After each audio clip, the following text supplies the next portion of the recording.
Good afternoon and good evening. 4টে বেজে গেছে। আজকে অনেকটা লেট হয়ে গেল। আজকের লাভ টিপস,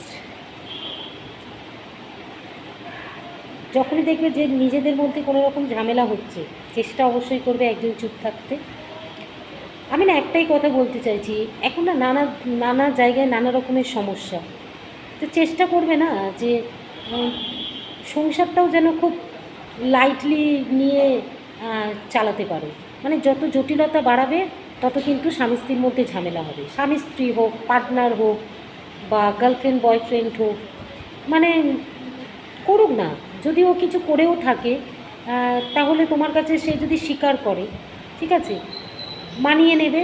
আমি বলছি না যে কোনো তৃতীয় ব্যক্তি সম্পর্ক থাকলে তুমি সেটা মেনে নেবে, কিন্তু এরকম ফাঁক রাখবে না যাতে তৃতীয় কোনো ব্যক্তি ঢুকে পড়ে। কারণ তৃতীয় ব্যক্তি কিন্তু এমনি এমনি ঢোকে না সম্পর্কে, নিজেদের ভালোবাসার মধ্যে ফাঁক থেকে যায়। তাই জন্য জটিলতা বাড়াবে না, সম্পর্কটা খুব লাইটলি নেবে, নিজেদের মধ্যে হাসি খুশি গল্প শেয়ার করবে সব সময়। শেয়ারে অনেক সমস্যা মিটে যায়। ঠিক আছে, চলো ভালো থেকো, টাটা।